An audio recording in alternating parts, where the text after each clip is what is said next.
வணக்கம் நண்பா. நிகழ்ச்சி மூலமாக உங்களை சந்திப்பதில் பெரும் மகிழ்ச்சி அடைகிறேன். வாழ்க்கையில் வெற்றி பயன் நோக்கி பயணம் செய்து கொண்டிருக்கிறீர்கள். இந்த பயன்கள் நல்ல முறையில் வெற்றி பெற என் அன்பின் வாழ்த்துக்கள்.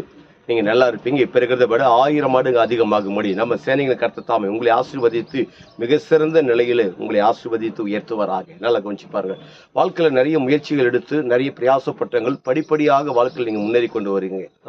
நோக்கத்தோடைய ஒரு சொல்லுகிறேன்.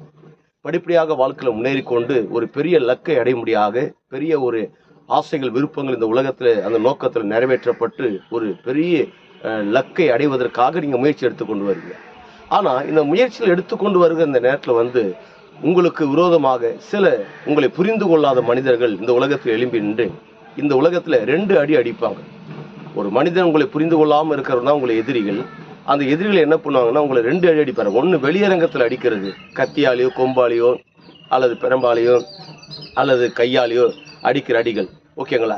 2வது ஒரு அடி என்றால் உள்ளே அடிக்கிற அடி. வெளியே ஒரு அடி, உள்ளே அடிக்கிறது. உள்ளே அடிக்கிறத மனதில் அடிக்கிறது. இந்த மனதில் அடிக்கிறதான் விமர்சனங்கள், உங்களுக்கு விரோதம் எடுக்கிற விமர்சனங்கள். அதனால இந்த விமர்சனங்களால வர அடிகளுக்கு கண்டு நீங்க சோர்ந்து போகாதீங்க. ஏன்னா விமர்சனங்களை உங்கள் நோக்கத்தை சீர்குலைப்பதற்கு அல்ல, தேவனுடைய பிளானை சீர்குலைக்க முடியாத அவர்கள் தேவனுக்கு விரோதமாக விமர்சனம் பண்ணி கொண்டிருக்கிறார்கள். அதனால விமர்சனம் பண்ணவர்கள் இந்த உலகத்தில் வெற்றி அடைந்தார்கள் என்ற சரித்திரமே கிடையாது.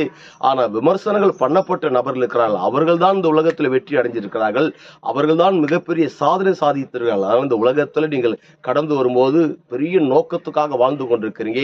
வெளியரங்கத்துல என்ன அடி அடிச்சாலும் நோ ப்ராப்ளம், உள்ளரங்கத்துல என்ன அடிச்சாலும் நோ ப்ராப்ளம். ஏன்னா அழைத்த தேவன் உண்மை உள்ளவர். நீங்கள் வெற்றியின் மகுடத்தில் வாழ முடியாத சிறப்பாக இருக்க முடியாது. அப்ப இந்த 2 அடியும் நீங்க உள்வாங்கி கொண்டு உங்க நோக்கத்தை மட்டும் செஞ்சுக்கிட்டே இருங்க.